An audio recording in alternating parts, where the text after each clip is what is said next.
And now, The Dark, written by Lemony Snicket, illustrated by Jon Klassen. Lazlo was afraid of the dark. The dark lived in the same house as Lazlo, a big place with a creaky roof, smooth, cold windows, and several sets of stairs. Sometimes the dark hid in the closet. Sometimes it sat behind the shower curtain. But mostly it spent its time in the basement. All day long the dark would wait in a distant corner, far from the squeaks and rattles of the washing machine, pressed up against some old, damp boxes and a chest of drawers nobody ever opened. At night, of course, the dark went out and spread itself against the windows and doors of Lazlo's house. But in the morning, the dark would be back in the basement where it belonged. Lazlo would peek at the dark every morning. "Hi," he would say. "Hi, dark." Lazlo thought that if he visited the dark in the dark's room, maybe the dark wouldn't come visit him in his room. But one night, it did.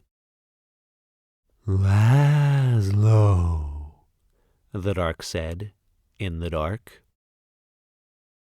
The voice of the dark was as creaky as the roof of the house, and as smooth and cold as the windows. And even though the dark was right next to Lazlo, the voice seemed very far away. "What do you want?" asked Lazlo. "I want to show you something," said the dark. "In here?" "No," said the dark.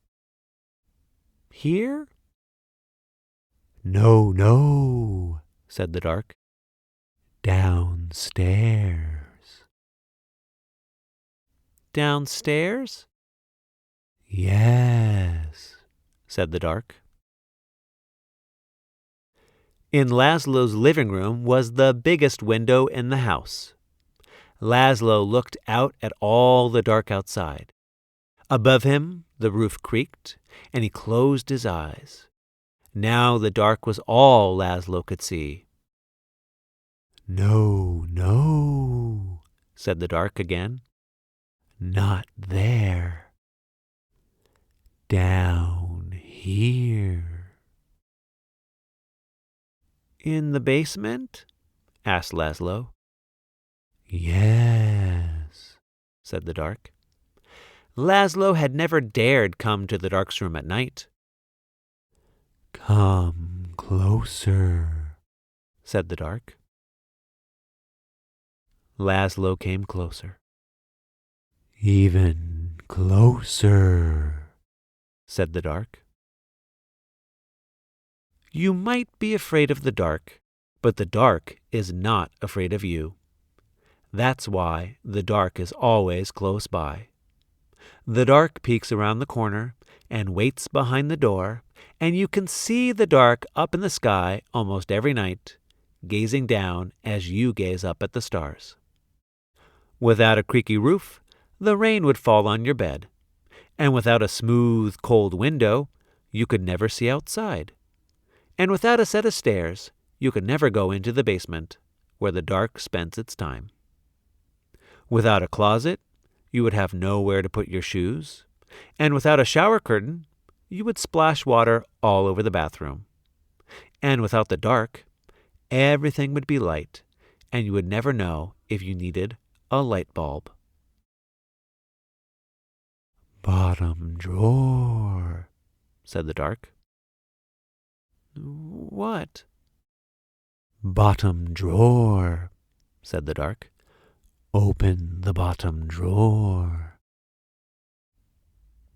"Thank you," said Lazlo. "You're welcome," said the dark. By the time Lazlo got back into bed, the dark was no longer in his room, except when he closed his eyes to go to sleep. The next morning, Lazlo visited the dark in the basement. "Hi," he said. "Hi, dark." The dark didn't answer, but the bottom drawer was still open, so it looked like something in the corner was smiling. The dark kept on living with Lazlo, but it never bothered him again.